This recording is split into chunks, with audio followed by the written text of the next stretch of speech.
శవానికి ప్రదక్షిణ చేసి కొడుకులు కోడళ్ళు నమస్కారం చేయాలి, పూజించాలి. ఇది చెప్తున్నాడు ఇక్కడ. ఎందుకంటే అది పవిత్రతమైపోయింది, అగ్నిహోత్రానికి సమర్పింపబడే ఒక యజ్ఞద్రవ్యముగా మారింది. అది ఆ దృష్టి రావాలి ఇక్కడ. అక్కడ ఇంకా దాన్ని ఎంత పవిత్రం చేశాడు మంత్రాదులతో. ఎలా చేస్తున్నాం దేహాన్ని చూడండి. కనుక దేహం గురించి ఋషుల దృష్టి వేరు. అది తెచ్చుకొండర్రా అని మనకు కల్పిస్తే అది కేవలం ఏడవడానికి తగ్గ సన్నివేశం, లేదా లోపల సంతోషించే సన్నివేశం కింద మారిపోయింది మనకి. ఎలాంటి దృష్టి ఉండాలో చూడండి ఇక్కడ. ఆ తర్వాత బంధు సహితుడే ముందు పుత్రుడు భుజంతో ఎత్తాలట. అక్కడ చెప్తున్నాడండి, ధృత్వా స్కంధే స్వపితరం యశ్మశానాయ గచ్చతి. ఆ తండ్రి యొక్క శవంతాలు యొక్క దాన్ని భుజానికి ఎత్తుకున్న కొడుకు అశ్వమేధ ఫలాన్ని పొందుతాడు సుమా. అడుగుకి అశ్వమేధ ఫలం పొందుతాడు ఒక్కొక్క అడుగు వేస్తున్నప్పుడు. ఆ అడుగు వేస్తున్నప్పుడు ఎందుకు భుజానికి ఎత్తుకోవాలంటే అక్కడ చెప్తున్నాడు, ఏ తల్లిదండ్రుల శరీరాన్ని ఎత్తుకున్నావో ఆ తల్లిదండ్రులు నీ బాల్యావస్థలో భుజం ఎక్కించుకున్నారు, తొడలెక్కించుకున్నారు, వీపు మీద ఎక్కించుకున్నారు. అలాంటి తండ్రిని నువ్వు ఇప్పుడు భుజం ఎక్కించుకుంటున్నావు అనే భావనతో ఆ భక్తితో ఎత్తమని చెప్పాడు ఇక్కడ. ఎంత గొప్ప మాట చూడండి. నీత్వా స్కంధే సపృష్ఠంకే సదా తాతేన లాలిత. వారు ఎత్తుకున్నారు, నిన్ను ముద్దాడారు, ఎన్ని ఆశలు పెట్టుకున్నారు. ఎప్పుడు పోతారని ఎదురు చూసే వాళ్ళందరూ ఇప్పుడు చదివితే హృదయం కరుగుతుందండి. ఇంతకంటే అనుబంధం గురించి ఎవరు చెప్పారు? నువ్వు తన్నినా అది కూడా ఆట కింద ఎత్తుకుని గుండెలకు హత్తుకున్న తల్లిదండ్రుల రుణం నువ్వు తీర్చగలవా? ఎన్ని జన్మలెత్తితే తీర్చగలవు. ఇక్కడ ఈ దేహాన్ని ఇచ్చిన వాళ్ళు, ఈ దేహం పోషించిన వాళ్ళు, భరించిన వాళ్ళు, సహించిన వాళ్ళు, రక్షించిన వాళ్ళు, అందుకే వాళ్ళ చేత లాలింపబడిన తదైవ తదృణాన్ముచ్చే. వారు చేసిన ఆ ప్రేమకి రుణం ఎత్తుకున్నప్పుడే తీరుతుంది సుమా అన్నాడు ఇక్కడ. అది తదైవ తదృణాన్ముచ్చేన్మృతం స్వపితరం వహేత్. ఆడ తర్వాత జరగవలసినటువంటి పనిని వివరిస్తున్న తతోర్ధ మార్గే విశ్రామం సమ్మార్జ్యా భుక్షకారయేత్. మధ్యలో శవాన్ని అప్పుడప్పుడు ఆపుతూ, అక్కడున్న చోటుని శుద్ధి చేసి ఆపుతూ, మళ్ళీ అక్కడ చెప్పాడు, ఎక్కడ పెడితే అక్కడ పెట్టడం కూడా కాదు, ఆ చోటుని మంత్రాదులతో కొద్దిగా శుద్ధి చేసి ఆపుతారట. అది చెయ్యకపోతే ఏమవుతుంది? మార్గమధ్యంలో ఉన్న పిశాచ రాక్షస యక్షాదులు ప్రేత శరీర మాంసాన్ని భుజిస్తారు. అందుకు మధ్య మధ్యలో ఆపడం ఇది ఇందుకు చేస్తారట. ఆడ తర్వాతే అది ఇవి యోగ్యమవుతుంది. ఎందుకంటే పిశాచగ్రస్తమైతే దహనానికి యోగ్యం కాదు కనుక ఇవి పద్ధతి చెప్పారు. అంతేకాదు మరొక విషయం మరొక పురాణంలో ఉన్నది. మనం చెప్పాం, యమకింకరులు మర్చిపోయి తీసుకుపోతూ ఉంటారని. అయితే తగలబెట్టేసాక మర్చిపోవడం కాదు, ఈ లోపలే వాళ్ళకి తిరిగి గుర్తు చేయడమే ఏదో జరుగుతుందండి. అంతా కొంతమందికి ఒక డౌట్ వచ్చింది, తగలబెట్టేసాక వాళ్ళకి తిరిగి గుర్తొస్తే ఏం చేస్తారని. అప్పుడు దానికి తగ్గ ప్రత్యామ్నాయాలు చేస్తారు, వీడికి దాని కంపెన్సేషన్ ఇస్తారు చాలా. కానీ అంతదాకా రాదు, దహనం లోపలే జరుగుతుంది.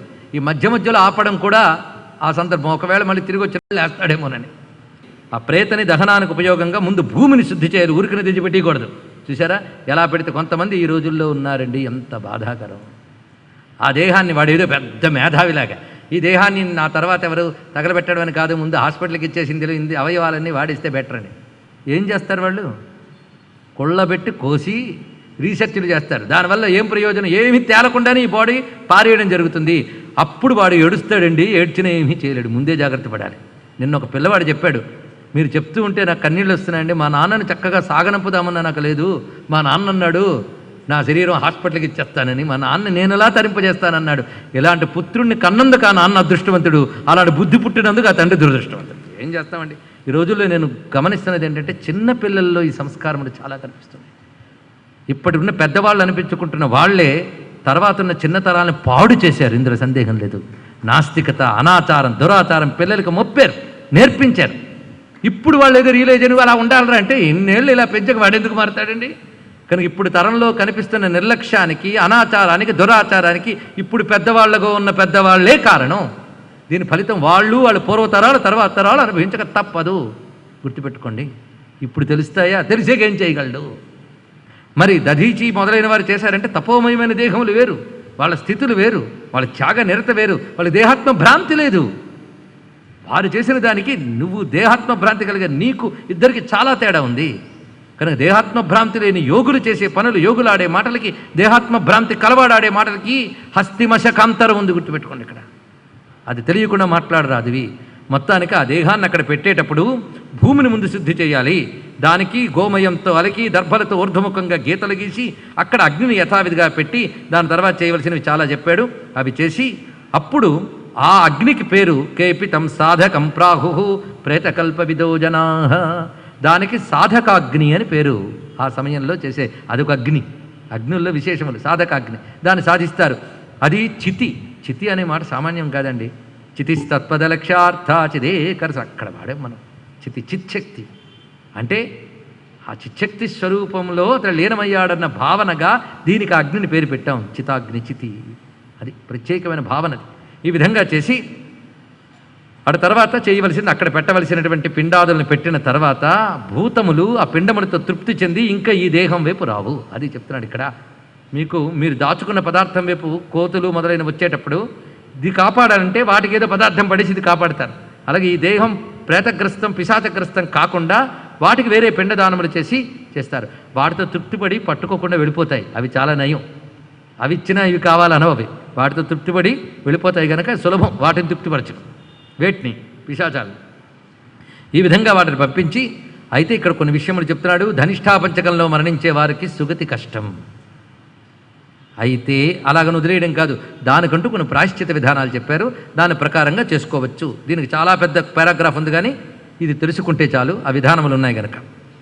దహనమైన తర్వాత వీరు స్నానాదులు చేసి ఆ మృతి పొందిన వారిని నవమగోత్రాలు చెప్తూ వారిని కీర్తించాలిట. అంతేగాని పోతే పోయాడు కానీ బతుకున్నాళ్ళు ఎంత సాధించాడండి బాబోయ్ అని వాడిని తిట్టకూడదు. ఎంత పాపాత్ముడైనా ఏదో పొరపాటున వాడు ఏవో మంచి పనులు ఒకటో రెండో చేస్తుంటాడు కదా, అవి తెచ్చి కీర్తించాలట. అది ప్రత్యేకం. లేకపోతే కొన్ని ప్రమాదాలు కనుక వాడిని ఎంతైనా పర్వాలేదండి అప్పుడప్పుడైనా మంచివాడు అని కీర్తించాలట. వాడిని కీర్తించాలి, కీర్తించి రావాలి. తర్వాత వేపాకులను భక్షించి మృతుని గుణగణాలను కీర్తించాలి. తర్వాత చేయవలసినది గోవులకు గ్రాసం పెట్టి కుట్టిన విస్తరాకుల్లో భోజనం చేయాలి. ఇత్యాది విషయములు చాలా చాలా ఇక్కడ చెప్పాడు. ఏ ఇంట్లో అతడు మరణించి తీసుకువెళ్ళారో ఆ ఇంట్లో దీపాన్ని పెట్టాలి. ఇవి కూడా అందులో కొన్ని సూక్ష్మశక్తుల యొక్క దుష్ట ప్రభావం దొరకకుండా ఉండడం కోసం ఈ విధానాన్ని చెప్తారు. అటు తర్వాత చేయవలసినది సరి అయిన రోజున వాళ్ళు లెక్క చెప్తారు మనకి. 1 నుంచి 3 రోజులు 4 రోజులు ఇలాగా దాని ప్రకారంగా అస్థి సంచయనం చేసి దాన్ని శ్రద్ధగా తీసుకుని ఆ 10 రోజుల లోపల కానీ అస్థుల్ని గంగలో కలిపితే వాడికి మరి పునరావృత్తి ఉండదు, తిరిగి వెనక్కి రాడు. అస్థి సంచయనది చేస్తే చాలా ముఖ్యమైన అంశం చెప్తున్నారు ఇక్కడ. గంగలో కలపాలన్నాడు. గంగ దొరకకపోతే ఇంకేమైనా పుణ్యనదుల్లో కలపవచ్చు. 10 రోజుల్లో కానీ పుణ్యనదుల్లో కలిపితే వాడు ఉత్తమ లోకాలకు వెళ్తాడు. గంగలో కానీ కలిపితే పునరావృత్తి రహిత బ్రహ్మలోక స్థితిని పొందుతాడు. ఇది ఇక్కడ చెప్పడం జరుగుతున్నది. అంతర్దశాహం యస్యాస్తి గంగాతో ఏ నిమజ్జతి నతస్య పునరావృత్తి బ్రహ్మలోకాత్ కదాచన. ఇది ప్రత్యేకంగా చెప్తున్నారు. 10 రోజుల లోపల చేస్తే అస్థి నిమజ్జనానికి ఇంత విశేషం. 10 రోజులు దాటితే దానికి తగ్గ కొన్ని విధులతో చేస్తారు. అది సద్గతిని ఇస్తుంది, కానీ ఇంత శ్రేష్టం అక్కడ చెప్పబడలేదు. ఇది అత్యంత శ్రేష్టం కనుక శ్రేష్ఠ మార్గాన్ని మనం చూడాలి. అంతేకాదు ఆ ఎముక ఎంతకాలం గంగలో ఉంటుందో అన్ని వేల సంవత్సరాలు స్వర్గాది లోకాల్లో ఉంటాడట వాడు. ఇది గొప్ప మాట చెప్తున్నారు ఇక్కడ. యావదస్తి మనుష్యస్య గంగాతో యోతి తిష్టతి తావద్ వర్ష సహస్రాణి స్వర్గలోకే మహీయతే. అంతేకాదు ఎన్ని విషయాలు చూడండి. అంతే మృతమైన శరీరాన్ని గంగ ఒడ్డునగానే ఉంటే గంగ మించి వచ్చే గాలి మృత శరీరాన్ని తాకితే వాడికున్న సర్వపాపరాశి భస్మీపటలం అవడమే కాకుండా మరి పుట్టని కైవల్య స్థితికి చేరతాడు. ఇది కూడా చెప్తారు. గంగ గాలి తగిలితే మృతదేహానికి వచ్చే ఫలితం ఇది. గంగా జలోర్మి సంస్పృశ్య మృతకం పవనో యథా స్పృశతే పాతకం తస్య సజ్జ ఏవ వినశ్యతి. ఇది చెప్తున్నాడు. దీనికి సంబంధించి కథ చెప్తున్నాను వినవయ్యా. ఒక అరణ్యంలో ఒక మహాప్రాణిహింసాపరాయణుడైనటువంటి బోయివాడు ఉండేవాడు. వాణ్ణి ఒక పులి చంపేసేటో లాక్కుపోయి పడేసింది. అర్ధోదయ క్రియలు కూడా జరగలేదు. చిత్రం ఏంటంటే ఆ పడిపోయిన శరీరం ఎండిన తర్వాత ఏ ఎముకో మిగిలి ఆ ఎముక ఏ కాకో ఎత్తుకుని ఎగురుతూ ఉంటే పొరపాటున జారి గంగలో పడింది. ఆ ఒక్క దానివల్ల వాడికి నరకానికి వెళుతున్న మధ్య మార్గంలో ఉన్నవాడు వెంటనే అక్కడ దేవతలు దివ్య విమానం పట్టుకొచ్చి షిఫ్ట్ చేసేట ఇందు నుంచి అందులోకి దివ్య విమానంలో షిఫ్ట్ చేసి ఊర్ధ్వలోకాలకి తీసుకుపోయేట పుణ్యలోకాలకి. చూసారా, అంత పాపాత్ముడికి పడితే ఇంత జరిగిందే. అదయ్యా గంగ యొక్క మహిమ. అందులో పడితే యతులు సంతానంగాను ఉన్నట్లయితే పూర్వాశ్రమంలోకి చెందిన వాళ్ళు దశరాత్రాధికం తేషాన్న కర్తవ్యం సుతాదిభి. వాళ్ళు దశరాత్రాదులు చెయ్యరాదు. ఎందుకంటే దండగ్రహణ మాత్రే నరో నారాయణో భవేత్. నిత్యాశ్రమాన్ని స్వీకరించినంత మాత్రాన వాడు విష్ణు సమానుడే, వాడు సద్గతిని పొందుతాడు. త్రిదండ గ్రహణాత్తేషాం ప్రేతత్వం నైవ జాయతే. వాడి యొక్క జీవలక్షణంలో దోషాలు ఉన్నప్పటికీ కూడా యతి అయిన తర్వాత త్రిదండ గ్రహణం చేసే కారణంగా వాడికి ప్రేతత్వం ఉండదు. ఇది ముఖ్యం. ప్రేతత్వం ఉండదు. ముక్తి పొందిపోతారంటే జ్ఞానాదేవి కైవల్యం, అది కాషాయ వస్త్రం వల్ల ముక్తి వస్తుందని ఎక్కడా లేదు. కానీ ప్రేతత్వం మాత్రం వాడికి ఉండదనే విషయాన్ని చెప్తున్నారు. జ్ఞానినస్తు సదాముక్తా స్వరూపానుభవేనికి. మరి జ్ఞానుల విషయంలో అంటే వాళ్ళకి అసలు అర్ధదేహికలు క్రియలు ఇవి లేవయ్యా, వాళ్ళు సదా సద్గతిలో ఉండేవాళ్లే, వాళ్ళ గురించి విషయమే కాదు ఇది. ఈ విషయాన్ని ప్రస్తావించి గంగాదీనాం అభావేపీ, గంగాదులు లేనప్పుడు భూమి యందు ఇతర జలముల యందు క్రియలు చేసి గంగను స్మరించుకో, అంతే. ఈ విషయాన్ని చెప్పి దాని తర్వాత మరికొన్ని ప్రత్యేక అంశములు ఈ సమయంలో చెప్తున్నాడు.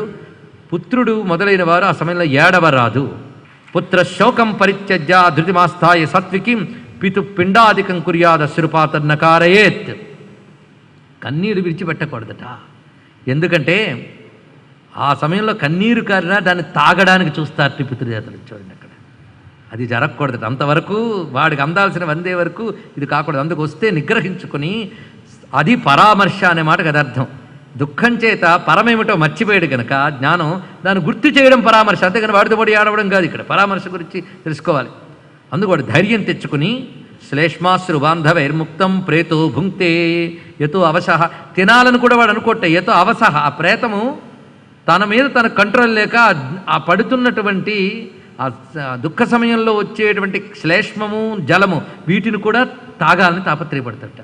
ఆ ప్రేత స్థితిలో ఉంటున్న జీవుడి స్థితి అది వర్ణనకు అందదు, భయంకరమైన స్థితి ఇది. అందుకే ఇన్ని చెప్తున్నాడు ఇక్కడ. ఈ విషయములు ఇక్కడ వివరిస్తూ ఒక్కడు గుర్తుపెట్టుకో, జాతస్య ధ్రువమూర్ఛ. అది ఎప్పుడు గుర్తుపెట్టుకో. అది గుర్తుపెట్టుకున్నప్పటికీ శోకం దేనికయ్యా? నువ్వు 1000 ఏళ్ళు ఏడ్చినా పోయిన వాడు తిరిగి రాడు. అందుకు చేయాల్సింది చేయాలి తప్ప ఏడవాల్సింది లేదు. ఇది ముందు చెప్పాడు. జాతస్య ధ్రువమూర్ఛ. అది ఎప్పుడు గుర్తుపెట్టుకో. అది గుర్తుపెట్టుకున్నప్పటికీ శోకం దేనికయ్యా? నువ్వు 1000 ఏళ్ళు ఏడ్చినా పోయిన వాడు తిరిగి రాడు. అందుకు చేయాల్సింది చేయాలి తప్ప ఏడవాల్సింది లేదు. ఇది ముందు చెప్పాడు. ఎందుకంటే ఒకవేళ పుత్రుడు లేకపోతే దీనికి చెప్తున్నాడు. వీడు తన జన్మలో ఉన్నప్పుడే వీడు నాకు తర్వాత లేవు కనుక ఇప్పుడు జాగ్రత్త పడాలని చేసుకోవాల్సినవి ఏవేవో మనం చెప్పుకున్నాం. అవి చేసుకుంటూ తర్వాత పుత్రాభావే వధుకుర్యాత్ భార్యాభావే చ సోదరః భ్రాతా వా భ్రాతృపుత్రో వా సపిండ శిష్య ఏవ వా జ్యేష్ఠస్య వా కనిష్ఠస్య భ్రాతృపుత్రైశ్చ పౌత్రికైః. ఎవరెవరు కర్మలు చేయవచ్చో పుత్రహీనులకి చెప్తున్నారు. పుత్రులు లేని ఎడల పురుషుడు మరణిస్తే భార్య చేయవచ్చు, భార్య లేకుంటే సోదరుడు, సోదరుడు లేకుంటే శిష్యుడు, సపిండులు శ్రాద్ధం చేయడానికి అర్హులు. అంతేకాదు జ్యేష్ఠ సోదరుడు పుత్రహీనుడైతే, అంటే పెద్ద అన్నగారు అన్నదమ్ముల్లో పెద్దవాడు పుత్రహీనుడైతే కనిష్ఠుడు తర్వాత పుట్టినటువంటి వారి యొక్క పుత్రపౌత్రులు కర్మ చేయవచ్చు. పుత్రపౌత్రులు వాడికి కర్మ చేయవచ్చు. అదేవిధంగా కనిష్ఠుడు పుత్రహీనుడైతే జ్యేష్ఠుని పుత్రపౌత్రులు కర్మ చేయవచ్చు. వీడు బతుకుంటే వాడికి చేయొచ్చా లేదా అని చర్చ లేదు, చేయవచ్చు. సోదరుల్లో ఒక్కడు పుత్రవంతుడైనప్పటికీ అందరినీ పుత్రవంతులే అనాలి. ఇది గొప్ప మాట చెప్తున్నాడు. మొత్తం 4 సోదరుల్లో ఒకడికి పుత్రుడు ఉంటే వీళ్ళందరినీ పుత్రవంతులు అనాలి. కానీ పుత్రులు లేనివారు వంధ్య దోషం వాళ్ళకి సంక్రమించదు. అది చెప్తున్నాడు ఇక్కడ. అందుకు ఇది ముఖ్యమైన అంశం. అందుకు పూర్వం రోజుల్లో అన్నదమ్ములు ఆప్యాయతలు ఉండేవి. అది చాలా అవసరం. ఈ రోజుల్లో మనకి భార్యాభర్తల మీద ఆప్యాయతలకే క్వశ్చన్ మార్కులు వచ్చిన రోజుల్లో ఈ అనుబంధాల గురించి ఏం తెలుస్తాయి? వీటి గురించి తెలియదు. మనం అనుకుంటాం ఈ అనుబంధాలు ఏంటండి అని. ఏదో అనుబంధం లేకపోతే అన్నదమ్ములు కాలేరు. ప్రేమలు స్నేహాలు లేకపోవచ్చు కానీ జీవుడికున్న బంధాలు తెంచలేరు. తెంచలేని బంధం ఉన్నప్పుడే ఇవి కలుగుతాయి. అందుకు ఒకడికో లింక్ ఉంటుంది. దేహపు యొక్క బంధం, దేహబంధం ఉన్నవాడు చేసినప్పుడే ఆ దేహంలో నుంచి విడిచిపెట్టిన వాడికి అందుతాయి. అందుకే దేహం నుంచి నేరుగా వచ్చిన పుత్రపుత్రాదులకు మొదటి భాగం అయితే వీళ్ళు కూడా సోదరులే కదా, వాళ్ళ యొక్క సంతానానికి వాళ్ళకి లింక్ ఉంటుంది, తెంచుకుంటే పోదు. అందుకే ఏం చెప్పాడంటే తన ద్రవ్యాన్ని, తాను కష్టపడి సంపాదించిన ద్రవ్యాన్ని తల్లిదండ్రులకు ఇచ్చేవాడు చాలా పుణ్యుడు, సోదరులకు ఇచ్చేవాడు ఇంకా పుణ్యుడు అని చెప్పారు. అది గొప్ప విశేషం అండి, ఇది గుర్తుపెట్టుకోండి. అందుకే రామచంద్రమూర్తి రామాయణంలో ఒక మాట అంటాడు. లక్ష్మణుడు భరతుడి మీద కోపంతో ఉన్నప్పుడు రాముడు ఒక మాట అంటాడు, నీకు భరతుడికి శత్రుఘ్నుడికి లేని సుఖం నాకొద్దు, మీకు లేని సుఖం నాకొస్తే ఆ సుఖం తగలబడుగాక అన్నాడండి. చూసారా? అందుకు అన్నదమ్ముల పట్టు ఉండవలసిన అనుభూతిది. అన్నదమ్ములకి నా మీద లేదండి, వాళ్ళకి నీ మీద లేకపోయినా నువ్వు వాళ్ళని అన్నదమ్ములను ఆప్యాయత ఆత్మీయత లేకపోవచ్చు. కానీ ధర్మం గుర్తుపెట్టుకోండి, ధార్మికులైన వాళ్ళు స్నేహపాసంతో రాగపాసంతో ఏది చెయ్యరు, ధర్మబంధంతో చేస్తారు. గుర్తుపెట్టుకోండి, ధర్మం కోసం చేస్తారు వాళ్ళు. సర్వేషాం పుత్రహీనానాం మిత్రపిండం ప్రదాపయేత్.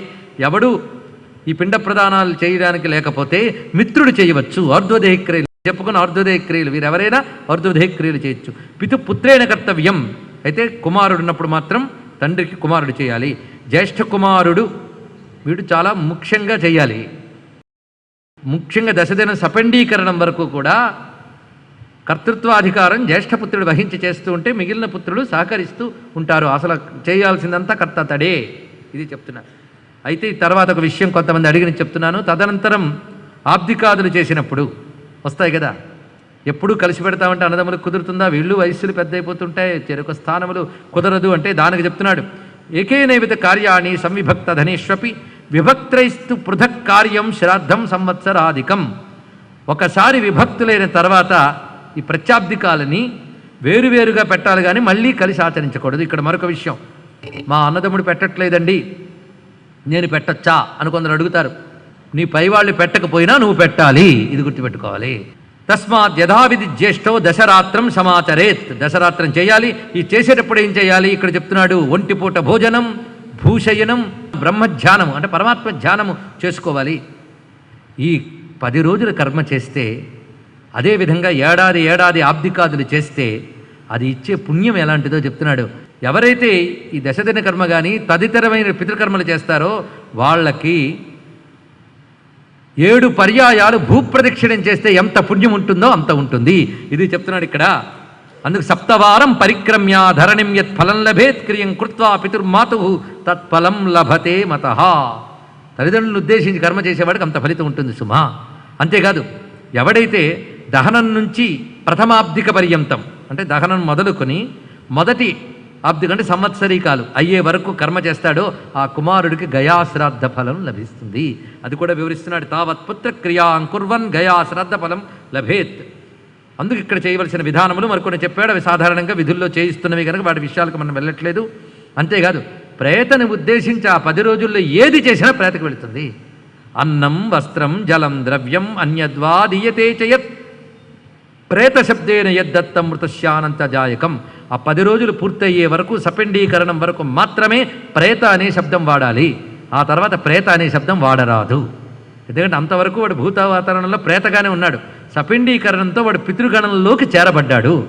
అందుకే ఆ సపిండీకరణలో వసురుద్ర ఆదిత్యులుగా మనం చెప్తూ పితృపితామహ ప్రపితామహ లేదా మాతృ ప్రపితామహి చ పితామహి ప్రపితామహి మనం చేస్తాం. ఈ చేసేటప్పుడు ఆ క్రమంలో వాళ్ళు పితృగణములతో కలుస్తున్నారు. అంటే వాళ్ళకి మనం దైవత్వాన్ని ఇస్తున్నాం. అయితే వాళ్ళు దేవతలు అయిపోతారా, పుణ్యం అంతా చేసేసుకున్నారా అని నీ తల్లిదండ్రుల పుణ్యాన్ని నువ్వు శంకించుకో. ఇక్కడ విశేషం ఏంటంటే ఇకపై వాళ్ళను ఉద్దేశించి ఏది చేసినా ఈ వసురుద్రాదిత్యాత్మగారి పితృగణములు నిన్ను ఉద్ధరిస్తూ ఉంటారు. అది లింక్ పెట్టడం అర్థం. అర్థమైంది కదా. వీళ్ళని పితృగణంలో చేర్చావు. అప్పటి నుంచి పితరులు అనాలి, ప్రేతలు అనరాదు. తాను బ్రతుకున్నప్పుడు కొన్ని చేసుకోవాల్సినవి, పోయిన తర్వాత చేయాల్సినవి రెండూ ఇక్కడ చెప్పాడు కదా. బ్రతుకున్నప్పుడు చేయవలసిన సత్క్రియలు, పోయిన తర్వాత చేయవలసినవి కూడా దానములు చెప్పబడుతున్నాయి. ఆ దానములు కూడా దశదినము తర్వాత చెప్తారు. దశదిన పర్యంతం కొన్ని మంత్రములు చేయకుండానే చేస్తాం. దశదినం తర్వాతే మంత్రములు వాడడం కూడా విధానములు కనబడతాయి. అప్పటి నుంచి ప్రేతత్వం పోతుంది కనుక వాటిని వినియోగిస్తారు. ఆ దశదిన సమయంలో తత్సంబంధీకులందరూ ధర్మోదకాలు ఇవ్వడం ఉంది. అయితే ఎవరికి ఎంతకాలం అశౌచం అనేది చెప్పారు. విప్రులకైతే ఎంత, క్షత్రులకైతే ఎంత అంటే ఆ యుగాల్లో అని చెప్పాడు. ఈ యుగంలో మాత్రం కలియుగంలో సర్వవర్ణములు వారికి దశదినములే అనే ప్రమాణాన్ని ఇక్కడ చూపిస్తున్నాడు. యుగభేదం బట్టి మారుతుంది. అంటే అందరూ ఒకేలా ఉంటారనేమో నాకు తెలియదు విధానములు, కానీ మొత్తానికి దశదినములు వీళ్ళకి విధించబడుతుంది. అపుత్రస్తు స్వయం కృత్వా సుఖం వ్యాతి పరాంగతిం. ఇక వృషోత్సర్గము మొదలైన చేయమని చెప్తున్నారు. తర్వాత వాళ్ళు చేస్తారో లేదో అని తెలియకపోతే నీకు నువ్వే వృషోత్సర్జనం చేసుకోవచ్చు అన్నాడు ఇక్కడ. ఆ వృషోత్సర్జనంతో పాటు ఆత్మశ్రాద్ధం తతకుర్యా దద్యాద్దానం ద్విజన్మని. ఇక్కడ ఆత్మశ్రాద్ధం గురించి చెప్పారు. అది చెయ్యాలి అంటే మాత్రం తదనంతరం కొన్నిటికి సిద్ధపడే చేయాలి. ఇది విధానం. కానీ వృషోత్సర్జనం అపుత్రస్తు స్వయం కృత్వా సుఖం వ్యాతి పరాంగతిం. పుత్రకులు లేని వాళ్ళు వృషోత్సర్జనం చేసుకున్నట్లయితే వాళ్ళకి పరాగతికి సందేహం ఉండదు సుమా. ఎప్పుడు చేయాలి? వాడు తనకు బుద్ధి పుట్టిన తర్వాత ఎప్పుడైనా సక్రమంగా శాస్త్ర విధానంగా చేయాలి. కనుక శాస్త్ర విధానం ఏంటో చాలా ఇక్కడ చెప్పబడుతున్నది. అది పెద్దల ద్వారా అడిగి తెలుసుకోవాల్సిందే. భర్త మృతి పొందితే ఆ స్త్రీ ఔర్ధ్వదేహికములు, ప్రత్యాబ్దికములు, మహాశ్రాద్ధము ఆచరించాలి పుత్రులు లేనప్పుడు. ఆ భార్య పతివ్రత అనబడుతుంది. ఇది గుర్తుపెట్టుకోండి. ఇప్పుడు సహగమనాది విషయములు ఉన్నాయే, అలాంటి మాటలు చెప్పరాదు. ఎందుకంటే దేశకాల పరిస్థితులను బట్టి కొన్ని ధర్మములు అధర్మములు, అధర్మములు ధర్మములు అవుతాయి. కానీ పురాణాల్లో ఇలాంటి ఘట్టాలు చదివి వాళ్ళని మనం నిందించరాదు, గుర్తుపెట్టుకోండి. ఎందుకంటే ఆయా దేశకాలాల్లో జీవుల యొక్క స్థితులు వేరు. వాళ్ళు ఉత్తమ లోకాలతో కానీ ఏ లోకాలతో కానీ సూక్ష్మ ప్రపంచంతో కానీ సంబంధం ఉండేవాళ్ళు. అలాంటి జ్ఞానులైన వాళ్ళు ఐచ్ఛికంగా ఒక త్యాగానికి సిద్ధపడ్డటువంటి మహామూర్తులు అయినటువంటి వాళ్ళు చేసే ఒక అద్భుతమైన ప్రక్రియ అది. ఆ కాలంది, అప్పటి స్థితి వేరు. కానీ అప్పుడు కూడా బలవంతంగా స్త్రీని పనిచేయడం ఎక్కడ చెప్పలేదు. ఎవరో మహాత్ములు అసలు పాతివ్రత్యం, సాధ్వీ లక్షణం, దేవత్వం వీటిని బాగా తెలిసిన వాళ్ళు చేశారు. ఎందుకు ఈ మాట చెప్తున్నానంటే దీని మీద కుతూహలం కలిగి కొందరు కానీ గరుడ పురాణం చదివితే ఎక్కడైనా సాగమనం లాంటి విషయాలు కనబడితే మన పురాణ ఋషులు నిందించడానికి తొందరపడతారు. ఆ తొందరపడద్దని చెప్పడం కోసం నేను చెప్తున్నాను. ఇక్కడ గుర్తుపెట్టుకోండి. దానిని ధర్మం అని మాత్రం చెప్పట్లేదు. చెప్తే ఇప్పుడు అది పాపం, తప్పది, మహాపాపం. అది చెప్పరాదు. అప్పుడు కూడాను అందరికీ అది జరగలేదు. దానికంటూ కొన్ని ఎక్సెప్షనల్ కేసెస్. వాళ్ళ దేహములు వేరు, వాళ్ళ తపస్సులు వేరు, వాళ్ళ యోగాలు వేరు, వాళ్ళ గురించి ఇప్పుడు అది వర్తించదు. కనుక అలాంటి కాలం చెల్లినవేవో మనకి శాస్త్రంలో చెప్తున్నాయి. కాలం చెల్లిన నాటి ధర్మాలను పట్టుకుని రుద్దడం అనేది హిందూ ధర్మం ఎప్పుడూ చెయ్యదు. కాలానుగుణంగా, సమాజానికి అనుగుణంగా కొన్ని ధర్మములను సడలించవచ్చు. ఎవరు? మళ్ళీ అదొకటి ఉంది. సడలించచ్చు అన్నారు కదా అని ఒకటి సడలించడం మొదలెడితే ఎన్నెన్నో సడలిపోతే అక్కడ మిగలదు. అక్కడికి ఎంత మేరకు సడలించాలనేది కూడా ఉంది. అది తెలియాలి అంటే ఇదివరకు వాడుతున్న మందుని వాడకుండా కొత్త మందు మార్చాలంటే వైద్యుడికి ఎంత జ్ఞానం అవసరమో మళ్ళీ ఋషి వంటి వారికే సాధ్యమవుతుంది. కానీ ఋషులు లాంటి వాళ్ళు చేయాలి. కానీ ఆవిడ పెడితే వాడు మళ్ళీ తయారీ, వీడు నాకు దక్షిణ ఇచ్చాడు కనుక వీడి కోసం కన్వీనియంట్గా చెప్తాను, లేకపోతే ఇంకోటి దగ్గర కన్వీనియంట్గా చెప్పేవాడి దగ్గరికి పోతాడు, ఒక శిష్యుడు నేను పోగొట్టుకుంటాను అనుకునే గురువులు కాదు చెప్పాల్సింది. కనుకనే ఇక్కడ మళ్ళీ శాస్త్రములు మనకి మీకు పురాణముల విశేషం ఏంటంటే ఒక మొండి బండ అయిన ఒక నమ్మకాన్ని పూర్వకాలంలో దాన్ని చెప్తారు. ఆ కాలంలో చెప్పినప్పుడు ఎలా చెప్పాలో అలా చెప్పారు. కానీ తర్వాత యుగాల్లో దాన్ని ఎలా సడలించవచ్చో కూడా చెప్పారు. దానికోసం మరికొన్ని గ్రంథముల సహాయం మళ్ళీ కావాలి. ఇది తెలిసింది కదా. కానీ భార్య అయినది అయమ్మే తర్వాత పుత్రాదుల కోసం బ్రతికి ఉంటూ పతిని చింతన చేస్తూ పుత్రుడు ఉన్నాడు కనుక వాడి చేత సత్కర్మలు చేయించేటప్పుడు ఆమె యొక్క పాతివ్రత్య పవిత్ర శక్తి నశించదు. ఇది గుర్తుపెట్టుకోండి. వాళ్ళని పవిత్రులని భావన చేయాలి. లౌకికంగా విధి నిషేధాలు ఏమున్నప్పటికీ ఏదో లౌకికం అంతే. కానీ వాళ్ళ యొక్క హృదయం మాత్రం శుద్ధమైనది కనుకనే వాళ్ళ శుద్ధతను మనం గౌరవిస్తూనే గంగా భాగీరథి సమానంగా పవిత్రంగా చూస్తాం. ఇవి అలా ఉండేవాళ్ళు కూడా సద్గతిని పొందుతారు. ఈశ్వర చింతన, భర్తృచింతన చేసిన ఆమె పతివ్రత ఏ గతికి పొందుతుందో ఆ గతికి పొందుతుంది సుమా అనే విషయాన్ని కూడా ఇక్కడ